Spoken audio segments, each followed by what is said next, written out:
Hi guys, thank you for joining me, people on TikTok. I'm also live on YouTube, but no one has joined on YouTube as yet. But for those of you here on TikTok, you know the drill. As soon as you get here, start tapping the screen, send the likes up so the live can reach on other people's For You pages. Let's get to 1,000 likes real quick. Also share the live with a friend or 10.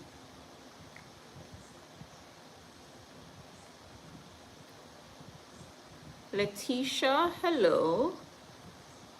Welcome to the evening news. Let me share the live with some of the regulars.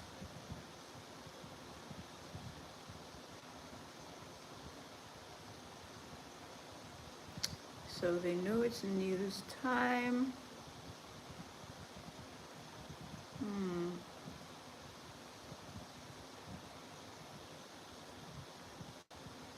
DJ Crowder, good night. Welcome to the evening news.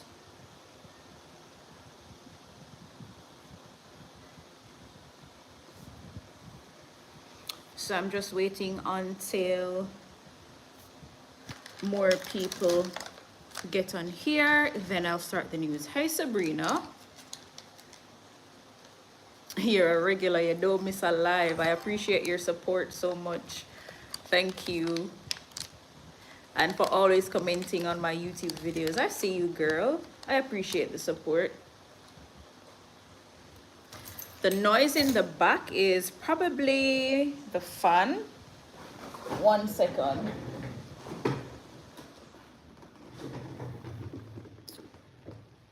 Still hearing it? It's probably the fan. So let me turn on the AC instead. David Palmer, I'm good. How are you? Gray Eye, hello. All right, so there are 100 of us here. I am going to start the news. So let's get into it. For those of you here on YouTube, thank you for tuning in to the nightly news. I'm live on YouTube and on TikTok, so I'll glance from screen to screen to ensure that I'm not missing anybody. Beige, hello. Pencil, yes it is.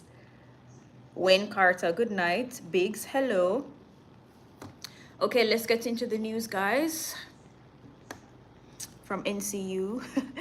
Alan Boy, hi. Hi, Tanik.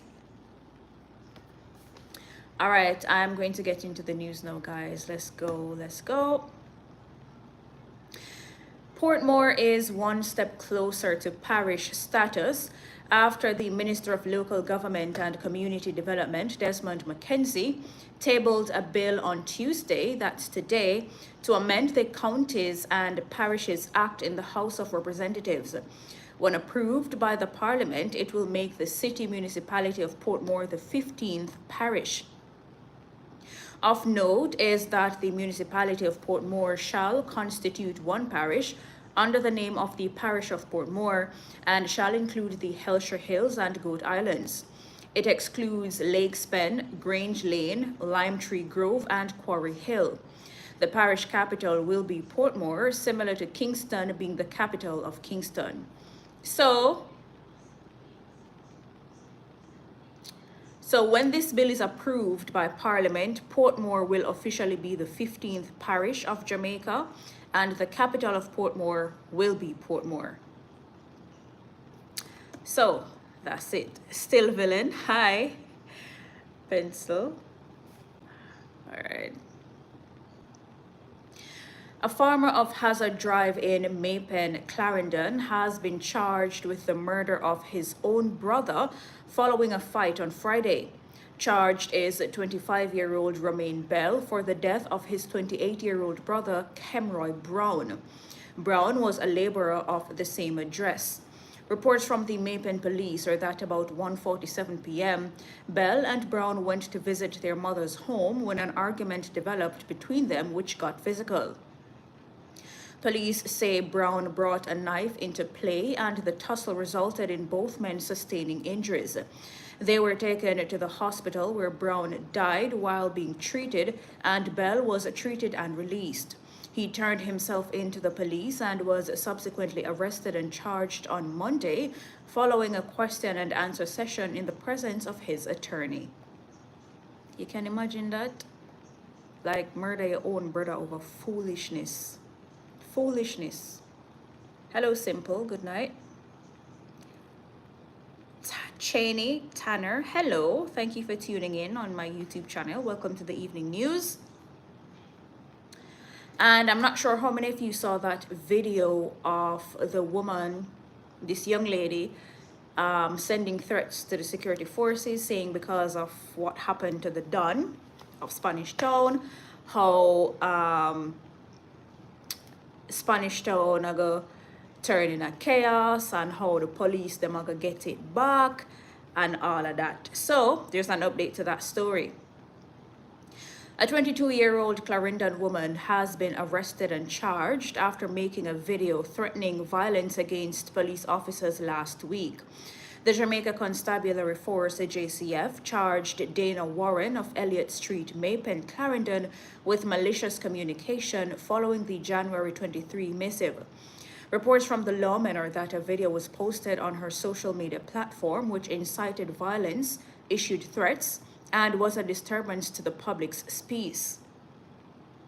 In that now viral video, Warren cited the killing of alleged gangster Othniel Tickman Laban, whom she referred to as Daddy One.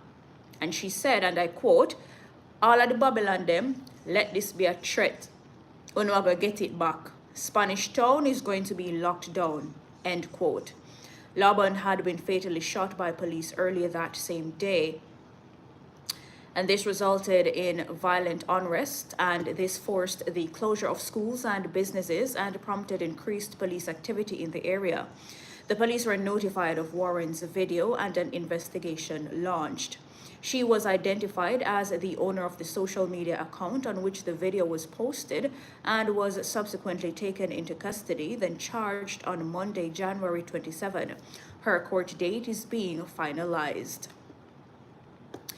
As much as we have a thing called freedom of speech, you cannot just come on the internet and say any and everything and feel like, oh, my phone and my mouth, so I can say what I want to say.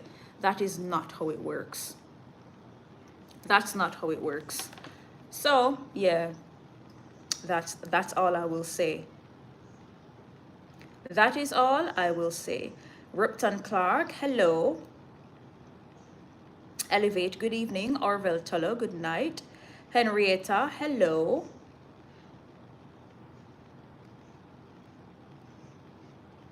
Yeah, common sense, not all that common at all. Trust me. A female bar owner was shot and killed by an unknown assailant at her business establishment, Whirlaway Bar, on Grove Road, Kingston, last Friday. She has been identified as 47-year-old Keon Adamson. Reports from the Halfway Tree Police are that about 5:10 p.m., Adamson was at her bar when she was approached by a lone gunman who opened a gunfire, hitting her before escaping. Residents who heard the explosions reportedly summoned the police, and upon their arrival, Adamson was seen lying in blood behind the bar counter with gunshot wounds to the head. She was taken to the hospital where she was pronounced dead. The police are now investigating the incident. Adamson was murdered nearly 11 years after her boyfriend Delroy Thompson, who operated the bar with her, was killed in the area. Thompson was chased and shot dead on nearby Kew Road. That's so sad. Pedro Don, good night. Welcome to the evening news. Elevate, yep. Candy, good evening. My day was okay. How was yours? Cutstone Records. No, I'm not the lady on IRFM News, but I get that a lot. Denny Brooks. No, I haven't gotten the other bird as yet. Yeah, Ricardo Blake. It's really sad. The agricultural industry is poised for further growth this year, with significant investment in boosting productivity in fisheries, crop and livestock farming. Increased focus will also be placed on the rehabilitation of farm roads, providing cold storage to reduce post-harvest losses, and building the resilience of the sector to climate change. Providing details of the initiatives to JIS News, Agriculture, Fisheries and Mining Minister Floyd Green said the fisheries sector will be guided by a development plan for the sector, which was launched last year. The government has the objective of increasing fisheries contribution to gross domestic product by 50% to $15 billion by 2027 through sustainable management and development of the fisheries and aquaculture sectors. The minister cited an investment of $500 million in a state-of-the-art fish hatchery in Twickenham Park, St. Catherine, to revitalize tilapia breeding. The project includes the construction of a 12,000 square foot biosecure tilapia factory, treatment systems, solar systems, a standby generator, mechanical, electrical and plumbing systems, a guardhouse, and administrative facilities. The ministry will also be supporting fisheries education in schools by helping institutions to build curricula around fisheries and freshwater fish. I like this, and I agree. I know a lot of people, tilapia in particular, a lot of people have this misconception that tilapia is a man-made fish. It was made in a lab. It tastes like dirt. It tastes like mud. It's not good for you. It's not good for man. It's not good for woman, and all sorts of something. All those are myths. Those are misconceptions. And I'm telling you facts, yeah? Facts. One of the reasons why I saw some comments that people are saying, oh, government are push tilapia because they want to kill we off. Them have some secret agenda. Oh my God, people, please, listen. The reason why the ministry and the minister is pushing for more people to produce, to buy, and to consume or eat tilapia is because we have to have food security, yeah? The sea fish we're not used to, the snapper, the parrot, the doctor fish, all the other fish. The population of them fish there, they are declining rapidly. If you notice, sometimes you can't get no fish from your regular fishman, or the fish them where you see, they're very small, they're undersized, which is illegal, by the way. It is illegal for people to catch undersized fish. Just saying. The population are dead out. The fish of them now get the fish them no time for breed and repopulate, for make more fish, yeah? So when you catch off all of the fish them now, and them you hardly have enough fish there to make enough to produce more of the same species, where you gonna have? Where you gonna have? You eventually not gonna have none, yeah? Also, same thing with like lobster, for example. People are catch undersized lobster, which is illegal. It is illegal to catch undersized lobsters. They're also catching lobsters with eggs. If you catch a lobster with egg, yeah, you are killing thousands of lobsters, yeah?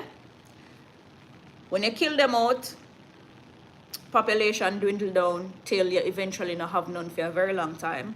Them same when I go turn around and cuss Andrew and cuss Floyd Green. Yeah? Get a reef fish a break, yeah? The population is dwindling. So get the fish them time to breed and repopulate, yeah?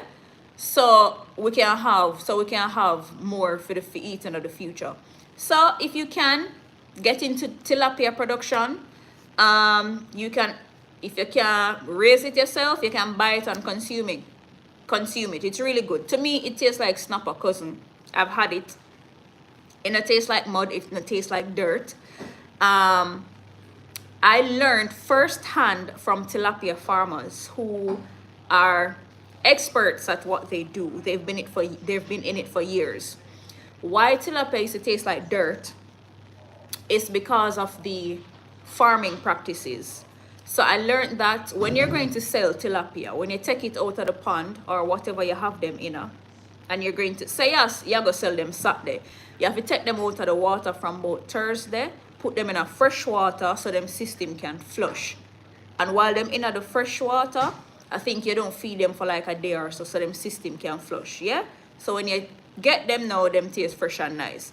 If you keep them in the pond and you don't feed them on time, you don't feed them properly and them get hungry, them go to the bottom of the pond, try pick for food in the mud, ingest it, them gut absorb it, so them just take it out of the pond and sell it to you. So by the time you get it, it tastes like mud for real.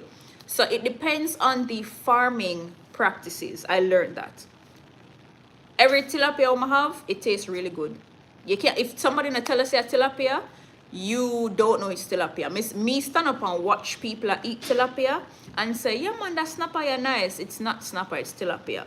So get that misconception out of your head. Tilapia is not a man-made fish. It's not made in a lab. And it tastes good and it has a lot of health benefits. And don't make people telling you things about, oh, it's not good for man, it's not good for man nature, it's not good for woman with fibroids, horse dead and cow fat. All those are lies, they're misconceptions, they're myths. Those are false. It's false news. All right. They gotta balance the consumption rate between fresh and sea fish. Yep, that's true. Hello, Jesse. I'm good. How are you?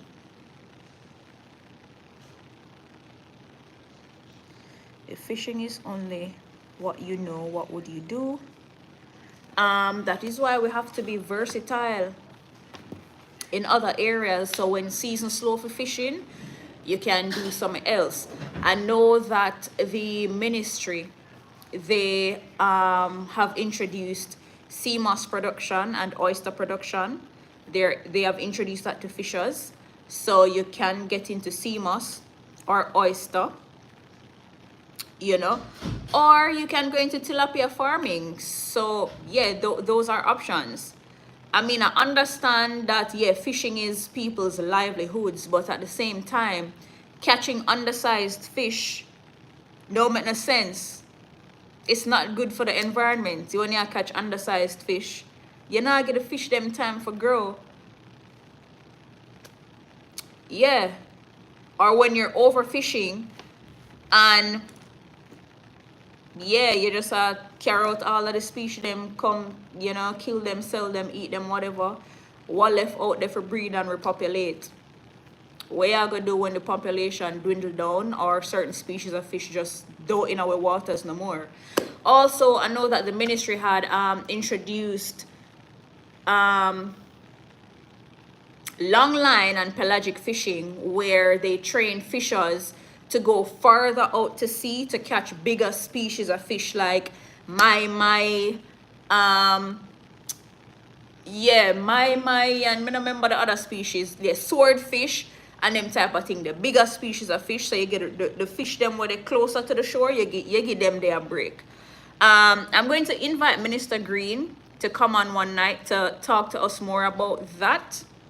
So yeah, Marlene, that as well. Tasbas, thank you.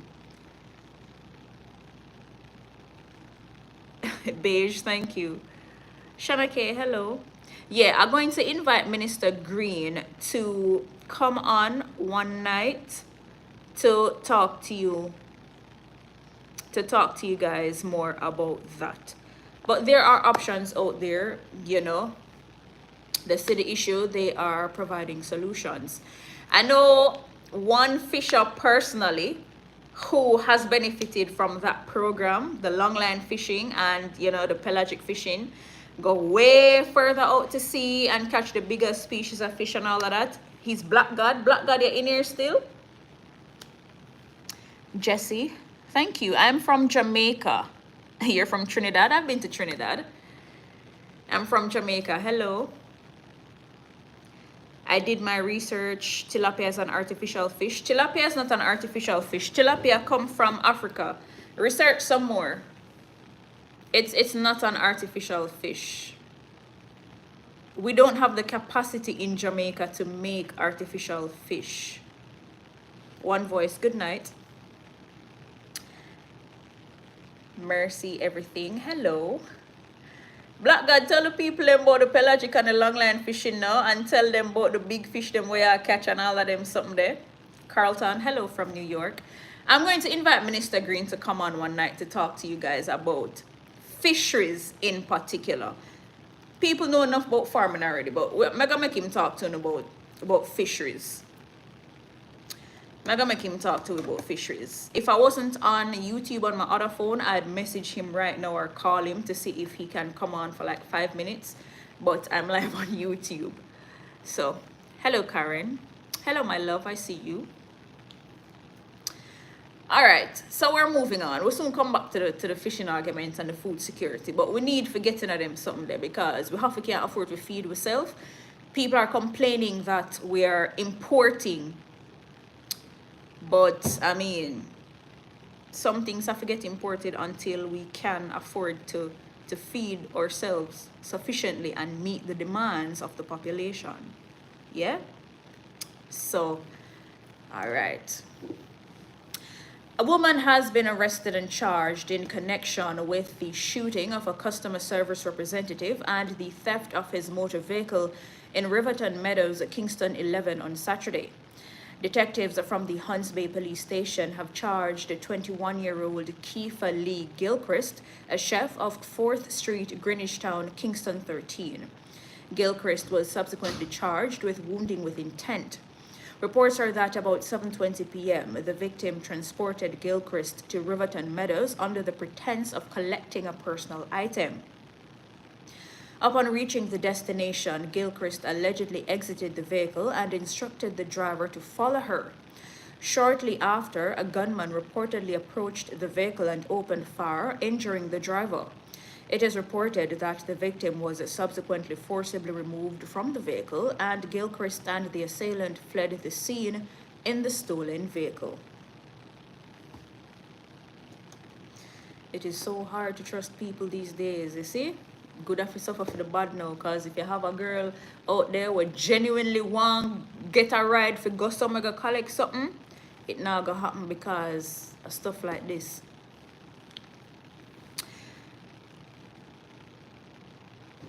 What happened in Discovery Bay on Sunday?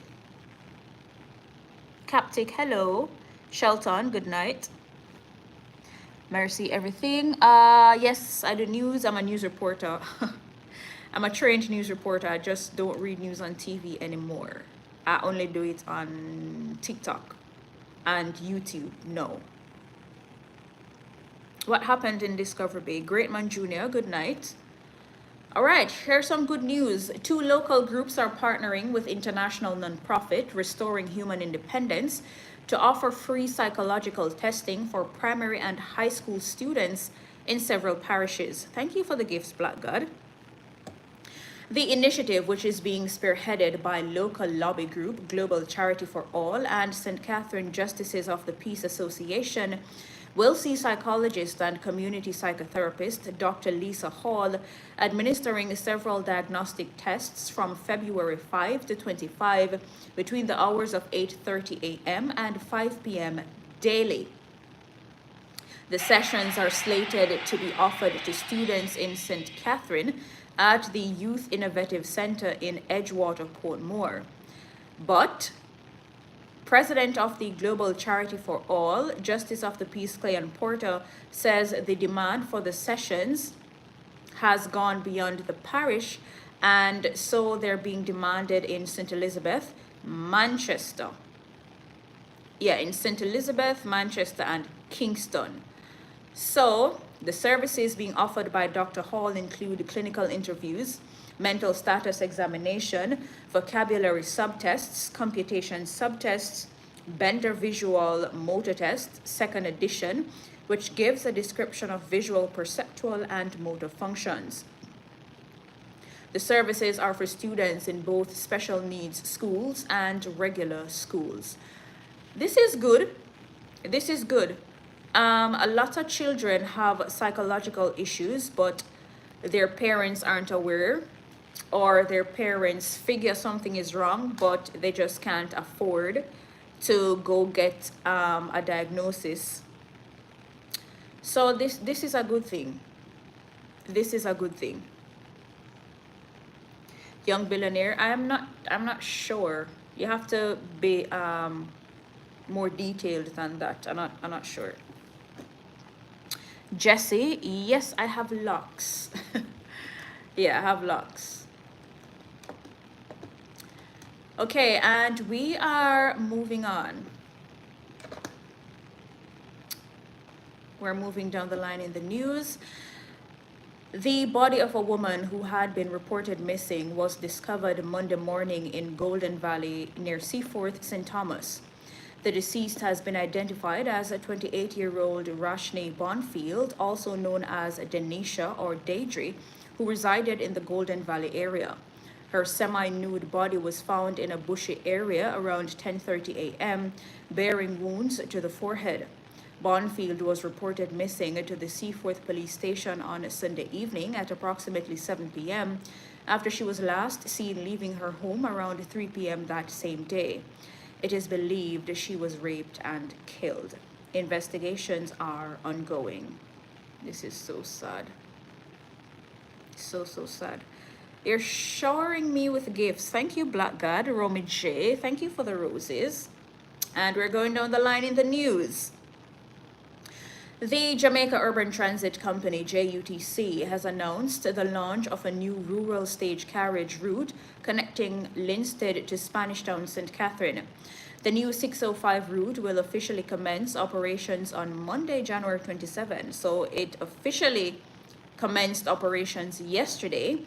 And according to the state-owned bus company, will provide safe, reliable, and affordable transportation for residents along the corridor. Buses on the route will operate via Bog Walk and Angels. The adult fare is $100 using the Smarter card and $150 using cash.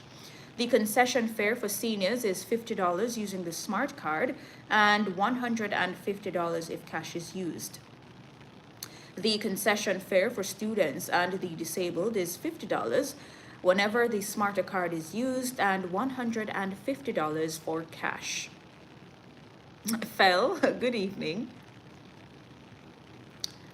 All right, we are going down the line. We are going down the line.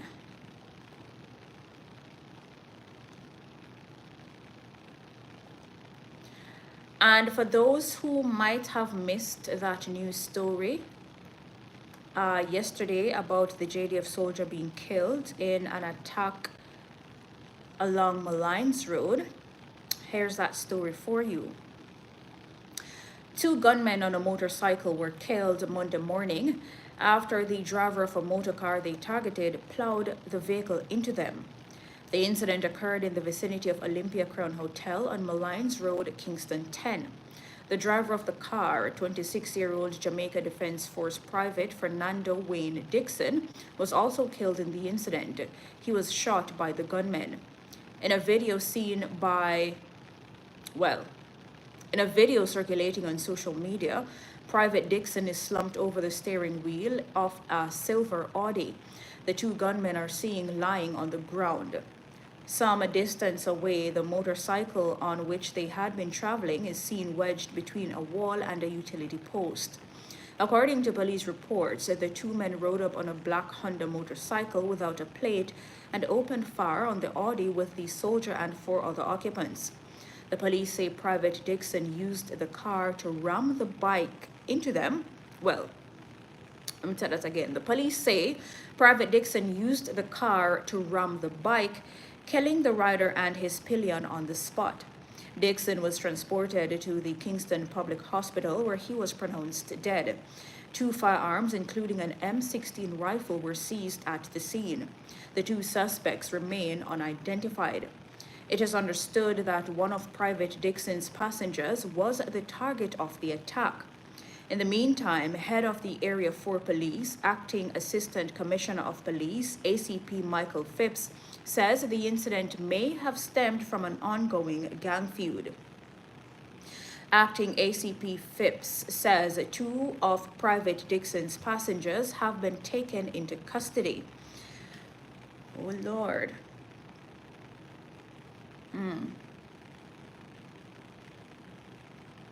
Yeah. Stephanie Rose, thank you. Solar Blair, hello. Hi, Lensworth. So, yeah, that's that for the story. I mean, gunmen come firing, attacking the soldier and say, all right, me now go down alone. So he used the car to ram the bike, and it killed both of them on the spot. The two gunmen who were on the bike, and yeah, he died. Once a soldier, always a soldier. Okay, and we are going down the line. Approximately 2,500 residents from several communities in southern Trelawney will benefit from more reliable access to potable water under a $75 million project being undertaken by the National Water Commission, NWC. Minister of Economic Growth and Job Creation, Matthew Samuda, broke ground for the Jacksontown Pipeline project on Friday, which will improve water supply and distribution to Jacksontown, Barnstable, Bidford, Bottom Common, Grove, First Hill, Stewarttown, and other areas. The project is expected to be completed within 3 months and will involve the laying of 1.5 kilometers of 150 millimeter ductile iron pipe from the Barnstable well to Jacksontown Square. Additionally, 500 meters of replacement distribution main will be installed along the project area. It is expected that the upgrade will enhance water access for residents while reducing energy consumption for pumping and minimizing non-revenue water loss for the NWC. Minister Samuda says that the project represents the first phase of a broader $500 million investment in water infrastructure for southern Trelawney. These include upgrading Jacksontown's 20,000-gallon water tank to 100,000-gallon capacity, as well as undertaking improvements to a lift station. And residents are happy about the water improvement works. Casmo, hello. Residents are happy. I'm also happy. 80s General, oh no. Kim Lewis, hello. And we are going down the line. Going down the line. 2 people died in a fiery crash on the Hodges Main Road near Black River on Saturday. That's in St. Elizabeth. The deceased have been identified as Gary Berry, a resident of Crawford District, and Andrea Walters, a resident from Brompton District. Preliminary reports are that about 12:05 p.m., Berry was driving a motorcycle towards Black River when, upon reaching the Hodges subdivision entrance, he collided with a white Toyota Voxy taxi. Reports suggest that the taxi had been turning into the subdivision when the crash happened. The impact resulted in the motorcycle igniting in flames. Several injured people, including Berry and Walters, who was a passenger in the taxi, were rushed to the nearby Black River Hospital. Berry and Walters were pronounced dead. The Area 3 Accident Investigation and Reconstruction Unit is probing the crash. Paul Burrell, hello. Welcome to the evening news. For those on YouTube, thank you for sticking around. We are going down the line. This is just an update. Cherry Brown, hello. The United States has ceased issuing passports with a gender-neutral X option. And this was said by the State Department following President Donald Trump's order limiting government recognition of transgender identity. Basically, Trump has said, yeah, I'm not in the transgender business. There are only 2 genders, male and female. You're either male or female, nothing else. They had started, I think under Biden, they had started issuing passports with a gender neutral option for you to choose X if you don't identify as a male or female. And Trump said, not in my cabinet. So now going forward, you're either male or female. It is now also illegal in several states across the US for parents to carry them little pitney guard doctor, go give them hormone blockers and them something there. Because somehow them 7-year-old pitney, we can't make sound decisions for themselves because they're a child, they're underage, their brain is not fully developed. I tell them, say, oh mom, I feel like a girl. I want to be a boy. I want to be a girl. And the parents listen to the 7-year-old. I tell them that. and carry them got doctor, go start give them hormones and all sort of sitting for yeah to change their gender. At 7 years old or even 10 years old, you cannot drink, you cannot drink, you cannot vote, you cannot get a driver's license, you cannot work in the working world, you cannot help make sound family decisions. So how are you making a decision to say, oh, I feel like I'm trapped in the wrong body. I feel like I'm a girl trapped in a boy's body, or a boy's body or a boy's trapped in a girl's body. Yeah, them need to cut the bullshit for real. Yeah, them need to cut it out. Anywho, we're moving along.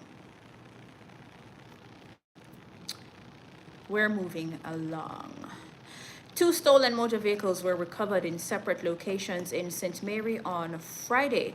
The vehicles had been stolen from locations in Kingston and St. Anne. Police report that a 2009 International ProStar tractor trailer, which was stolen from Henry's Haulage in Kingston, was found on the Chovy Main Road near an abandoned gas station. Construction equipment valued at $5 million was missing from the vehicle, which had a container attached. Meanwhile, a 2015 Toyota Mark X, which belongs to a female from St. Anne, was found on the Whitehall Main Road with parts of the vehicle vandalized. The St. Mary police are investigating.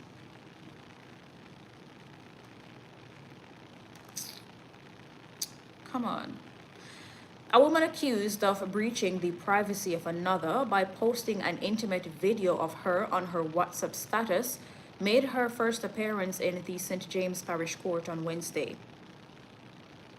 Brandy White appeared before presiding judge Keisha Grant Price, facing charges of malicious communication. She is being represented by attorney at law Adrian Days. The incident reportedly took place sometime in November last year. According to court documents, White is accused of sharing a video on her WhatsApp status showing the complainant engaging in sexual activities. A report was made to the police and White was arrested and charged.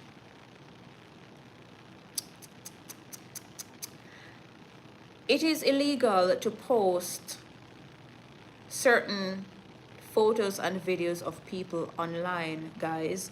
Your WhatsApp status, your close friends, whatever it is illegal. So don't do it. Don't do it. All right, and we are going down the line. The St. Anne police are probing the suspected murder of a retired nurse after her body was found at her home in Ocho Rios, St. Anne on Saturday. The deceased is 72-year-old Loris Murray of Pyramid Heights in Ocho Rios. Reports are that about 11:26 a.m., Murray's body was found lying face down in a pool of blood with an electric cord wrapped around her neck. The body was subsequently removed to the morgue for a post-mortem examination to be conducted at a later date. Police sources suspect that the elderly woman was attacked sometime between Friday night and Saturday morning. A motor vehicle belonging to Murray was subsequently found abandoned on the Milford Main Road in the resort town. It is being theorized that her attacker or attackers may have driven away the vehicle from her home. What a 72-year-old woman could have possibly do you if you do her that? Why may I tell you?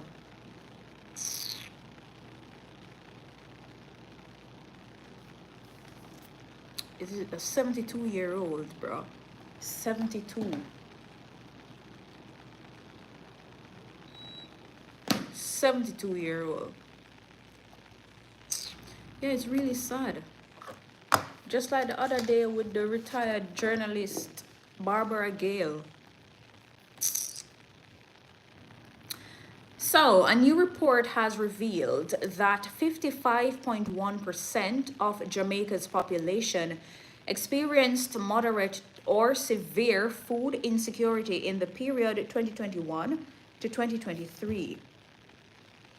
The report said This places Jamaica among the Caribbean countries with high food insecurity prevalence. All right. So the Food and Agriculture Organization, FAO, says food insecurity refers to restricted access to food for individuals or households.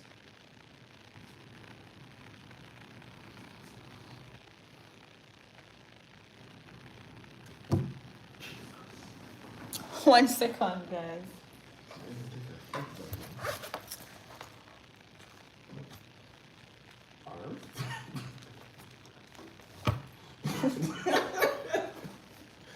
What is this? Yeah. All right, I'm back. Sorry about that. Yeah, So, food insecurity refers to restricted access to food for individuals or households due to limitations of money or other resources. So, basically, they're saying a lot of people in Jamaica can't afford to eat healthy. A lot of people in Jamaica can't afford a healthy diet, which is very sad. No, it's sad, bud. Oh, so the potatoes over here. Yeah, leave it in our fridge. Beat and Stone, Wagwan. Hello. Herman Holland. Thank you. I'm gonna ready feet right now. Just leave it right there, so please. All right, and the Independent Commission of Investigations, INDECOM, is probing the fatal shooting of a man by the police along Mountain View Avenue in St. Andrew Monday morning. The deceased has been identified as 55-year-old Eric Shakespeare. According to INDECOM, it is alleged that a police team breached a room and Shakespeare was seen with a firearm pointed at officers. The police reportedly fired at him in response. He was pronounced dead at hospital. A Smith & Wesson 9mm pistol was reported as recovered from the scene. INDECOM says the incident scene was examined and evidential material was recovered, processed, and packaged. The hands of the deceased were swabbed for gunshot residue. The concerned officers were also served with notices regarding submitting statements and interviews. And upset residents mounted 5 roadblocks to protest the shooting because they're disputing the police's account of the incident. Them say a lie, police them a tell, not no go so. I'm going to mark it on a $500 pound for melon. Why? Things really expensive. Hello, Penedo. We are going down the line. A man was fatally shot while driving along McWhinney Street in Kingston on Saturday, causing his car to crash into a utility pole and catch fire. The police say he was burnt beyond recognition. It is reported that around 12:15 a.m., the man was driving a 2012 Toyota Premium motorcar when he was attacked and shot. He lost control of the vehicle, which crashed into a utility pole and burst into flames. He was severely burned in the fire. The Elliston Road Criminal Investigation Branch is probing the incident. People just are dead so, Lord God. It's scary, man. And a 26-year-old truck driver was shot and killed in his community of York Street District in Linstead, St. Catherine on Saturday. The deceased has been identified as Tyrone Harvey, also known as Naya. According to police reports, around 4:40 p.m., Harvey went to a section of the community to collect firewood when he was ambushed by 2 men, one of whom was armed. The gunman opened fire, hitting him multiple times. Harvey was taken to the Linstead Hospital where he was pronounced dead. The Linstead Criminal Investigation Branch is investigating. Rose Grant, thank you for the gift. Thank you, I appreciate it.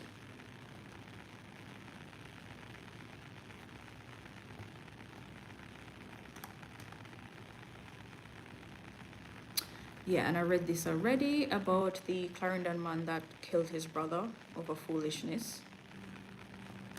All right, and we are going down the line. Sometimes them website there takes so long for load. Oh my God. And Carl Samuda, the long-serving Member of Parliament for St. Andrew North Central, is likely to remain the Jamaica Labour Party's JLP representative in the upcoming general election, despite previous indications that he would retire. The JLP General Secretary, Dr. Horace Chang, says Samuda is reconsidering his exit, given the lack of a clear successor and the party's desire to maintain stability in the constituency. Carl Samuda is 82 years old, brother. Him need to go in yard, go sit down and cock up in foot, and go up on him veranda, go sit down in a rocking chair and drinking coffee at morning time. Come on now. Come on now, man. Oh boy.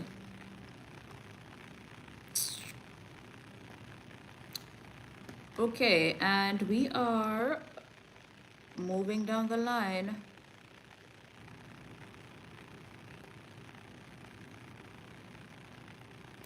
And just a bit of sports news. Jamaica's Kishane Thompson and Tia Clayton were winners in their respective 60-meter finals at Saturday's Astana indoor meet for...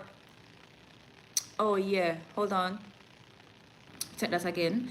Jamaicans Kishane Thompson and Tia Clayton were winners in their respective 60-meter finals at Saturday's Astana indoor meet, the opening World Athletics Indoor Tour Gold meeting of 2025. Thompson, who was making his indoor debut, ran 6.56 seconds to win the men's final. Yeah. Jamaica's Rowan Watson was 8th in the final in 6.82 seconds. Thompson had won his semi-final heat in 6.58 seconds, with compatriot Michael Thompson placing 6th in 6.89. In the meantime, Tia Clayton won her final in 7.18 seconds, and her sister, Tina Clayton, took 3rd in 7.36 seconds. Is it Tia and Tina Clayton and Kishane Thompson? They make Jamaica future and track and field look bright, may I tell you. Them dangerous. In a good way, of course, them dangerous. The twins and Kishane, oh God. Yeah, man. Also, still in sports, reigning 200-meter world champion Sharika Jackson opened her 2025 season on Saturday, finishing 2nd in the 60-meter at the Queen's Grace Jackson Invitational Meet at the National Stadium in Kingston. Jackson clocked 7.18 seconds, finishing behind Jodine Williams, who clocked 7.15 seconds. It was a return to the track after 6 months for the 30-year-old who missed the 100 and 200-meter events at the 2024 Paris Olympics due to injury. Jackson will be looking to defend her 200-meter title and possibly challenge for the 100-meter crown at the World Athletics Championships in September.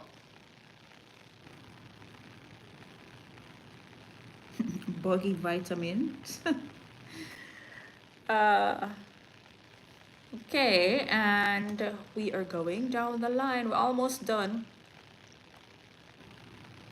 The community of Wentworth in Galena, St. Mary is now receiving steady and reliable water supply. That's according to Member of Parliament for Western St. Mary, Robert Montague. Montague says although the project is not complete, the National Water Commission is connecting customers as they lay the pipes. Rashid Thompson, a resident of Wentworth, was overjoyed to see water coming through the tap in his yard. Oh God. Work to improve or introduce water access is at various stages of progress in communities including Mason Hall, Malgully, Brockway, Falling Spring, Gully Road, Boscobel, Halifax, Pottinger Spring, and Petersfield. Yeah, man, the whole country for have good running water, yeah? Yeah. 2 men who were in a car that veered off the flat bridge and plunged into the Rio Cobre on Monday managed to escape with their lives. In a video captured by C Jamaica, the car is seen being towed by a truck when it ran off the narrow strip of road and fell into the river. People in the area helped to rescue the men. ACP Mackenzie is urging motorists to proceed with caution when using flat bridge. Listen, I'm afraid of flat bridge, so tail. Afraid of flat bridge, yeah? When me in a vehicle and it go across flat bridge, me literally hold my breath and pray because I'm from St. Mary and we don't have any water. Maybe it's just not your community's time as yet. One community at a time, yeah? Oh, thank you, V. Thank you. Maybe your community soon get water. God is love. Thank you.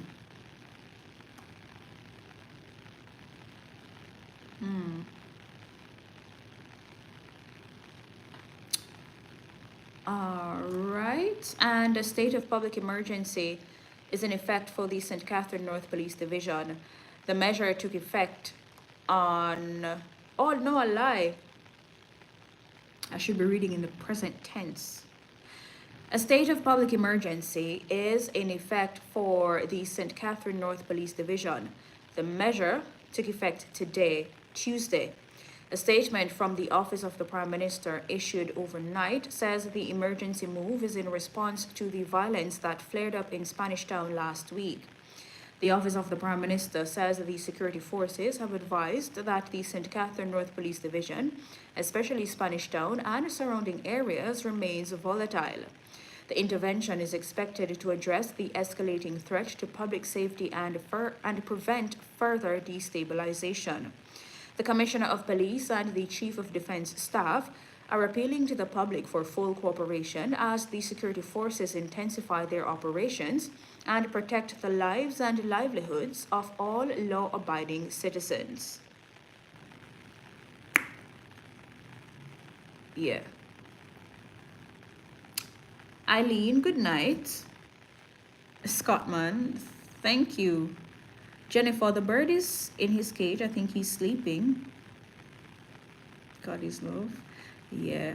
Please read back the Portmore news. What Portmore news is that? I don't remember. Honestly, I don't remember. Which news read about Portmore? Oh, that they tabled a bill in Parliament, and when it's passed by Parliament, Portmore will become the 15th parish, and that the capital of Portmore will be Portmore. That one. Get a voice. Hello. Alex, greetings. Verona, good night.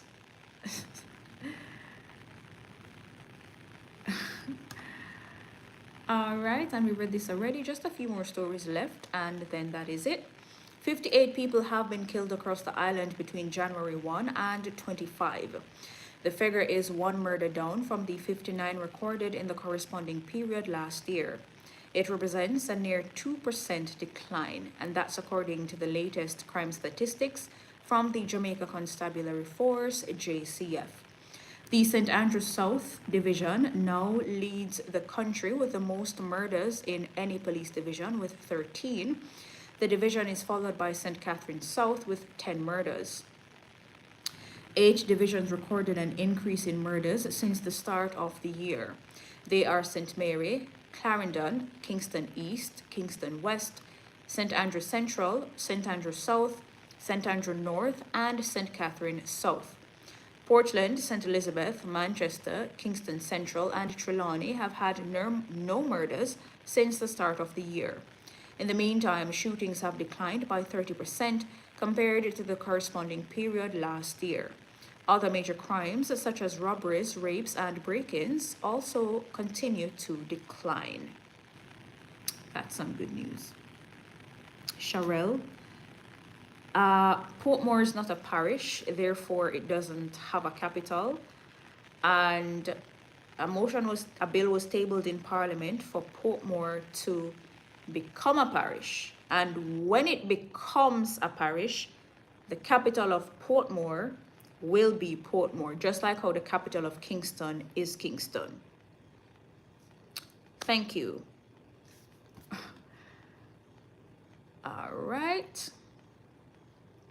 And Commanding Officer for Westmoreland, Superintendent Othniel Dobson, says that the continued use of a zone of special operations in the division has significantly contributed to a reduction in murders. A zone of special operations was declared in Savannah Lamar in 2022. The security measure was declared in the parish after the police noted a spike in murders the previous year due to gang violence. We love to hear about a reduction. K-Shack, this is no news station. This is just the Abs Nation. My name is Abs. My little community over here, they call themselves the Abs Nation. And I just come on here and use my gift, which is my voice, to read the news. Yeah. Herman Holland. Yep. Eileen, I'm feeling okay. Thank you. A crash in Orange Bay, Hanover has left one person dead and 3 others injured. The incident occurred on the Salt Creek Main Road shortly before 4 a.m. on Monday. That's yesterday.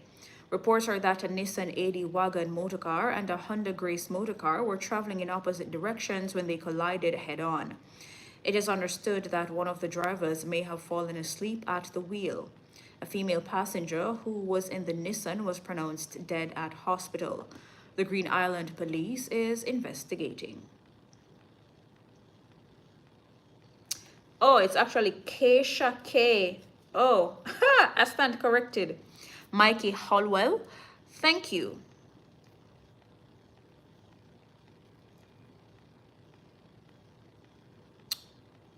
All right.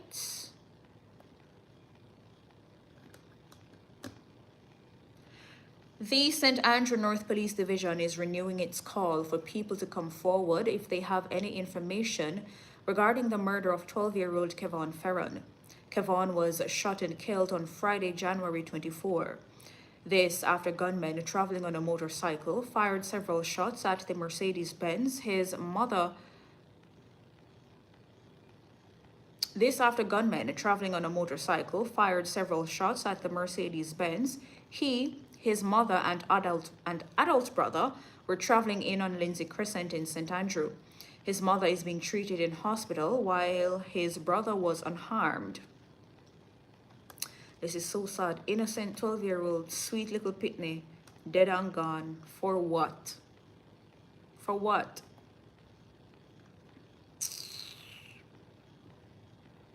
It is so sad, man.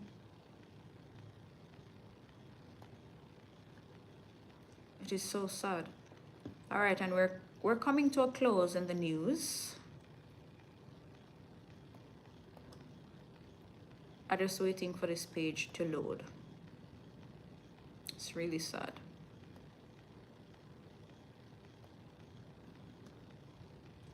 An unidentified man was fatally shot and an illegal firearm seized during an alleged confrontation with the police on a farm in Fullerswood, Southwest St. Elizabeth, Tuesday morning. Another man is being sought by the police in connection with the incident. According to the report, the Lacovia police were called to Round Hill District to respond to an attempted break-in at a wholesale. No one was seen at the location. Based on information that the suspects were traveling on 2 motorcycles, the Lacovia police sought assistance from the operations support team in Black River. While en route, the support team encountered 2 men on motorcycles fitting the description along the Fullerswood to Mountainside Main Road. They were accosted but allegedly opened fire at the police. The fire was returned and the men fled in separate directions. One was pursued onto a farm where he was fatally shot. A firearm was taken from him. The other man escaped on a motorcycle. In the meantime, communities which depend on the services of the Black River Police say there is no landline at the station since the passage of Hurricane Beryl in July last year. They are appealing to telecommunications company Flow to restore the service. Flow, come on, do better. No, from July, from last year? No, Flow, do better. Restore the service.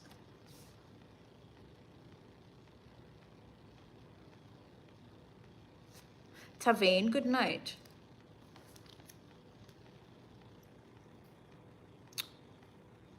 I used to read news on TV, but I left a few years ago. Yeah, I used to read news at RJ Aglina Communications Group. I was stationed at TVJ's cable station, JNN, Jamaica News Network. Michael Sharp was my boss. I was taught and mentored by him. So he's one of the persons that deserves credit for this gift. Every time somebody compliments me on my voice, my diction, all of that, I have to give props to Michael Sharp and also Edgar Lewis. Yeah, so while I was at JNN, I was producer, I was reporter, host, news anchor. And then after a while of growing and growing, Michael Sharp said, okay, it's time for you to graduate and go over to TVJ to be a reporter. I went over to TVJ to understudy somebody, and I went over there for like 2 days and I didn't go back. I went right back over to JNN and said, okay, Michael Sharp, I understand that you want me to grow and elevate and come from under your wings, but I'm not ready to leave you yet. So I stayed at JNN with Michael Sharp until I resigned from there. And we remained close until he died. Yeah. After that, I worked as a communications coordinator for a government minister. Then I was reading news for a short while on Teach Them's YouTube channel. And after that, well, I also did a short stint reading news on an international news station in Florida. And after that, I went into public relations at a government agency. And then I left that. And yeah, I just do news here on TikTok. So yeah, that's that. Blue Anchor Seafood, good night. Guys, I say Blue Anchor Seafood. Blue Anchor Seafood. If you are in Manchester, if you're in a Mandeville, if you go to Mandeville, or if you want some good seafood, if you want a good seafood boil, link Blue Anchor Seafood.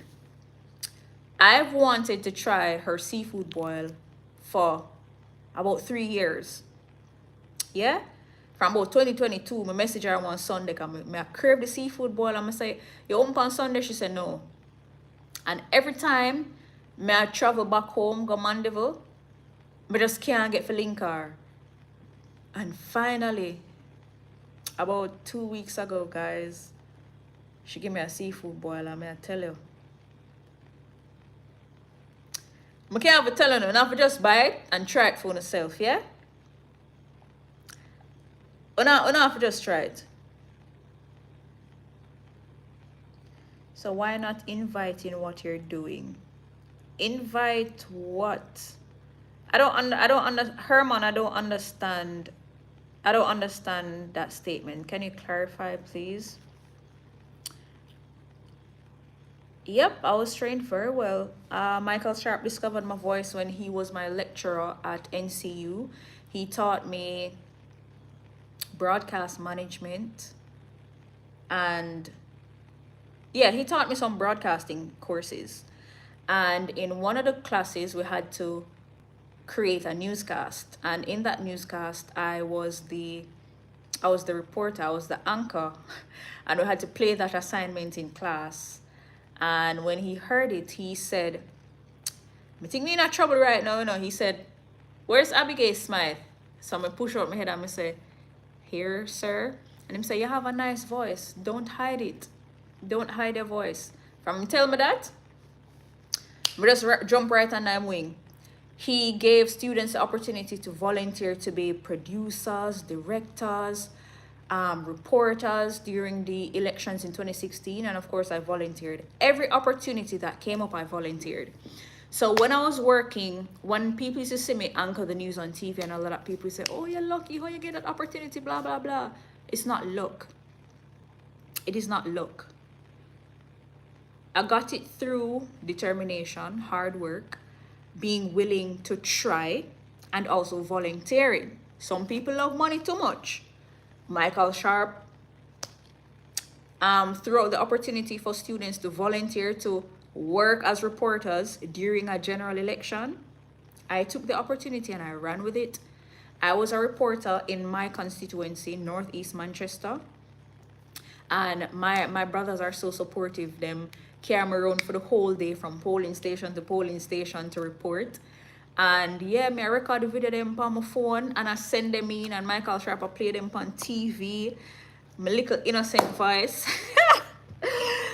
And I was volunteering, and even when after the elections and stuff, anything that happened in my constituency or so, I would record it with my phone and do a little story and send it in, and they play it on the news on JNN and all of that, until he named me an ambassador for JNN.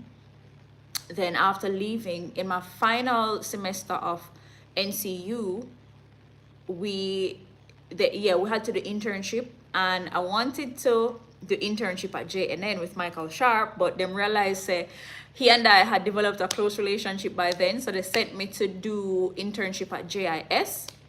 And one day he messaged me and said, how is it going? And I say, well, internship done now, you know. And him say, what are your plans for after internship? And I say, well, I plan to go back home to Manchester. And him say, come do an internship at JNN. Went to JNN, do the internship for 6 weeks. After 6 weeks, he extended my internship for another 6 weeks. And then after that 6 weeks, I got a contract. And I was a producer and reporter / anchor at JNN. I was also, after a while, I also started voicing, I got a contract to voice commercials for TVJ. So my voice was behind, or still behind, a lot of ads on TVJ. I still voice ads for independent clients who air their ads on radio or TV. So you hear my voice on TV or radio before behind an ad. All right, let me catch up. Okay, YouTube folks, bye-bye. Thank you for tuning in. I'm staying on TikTok now. Bye.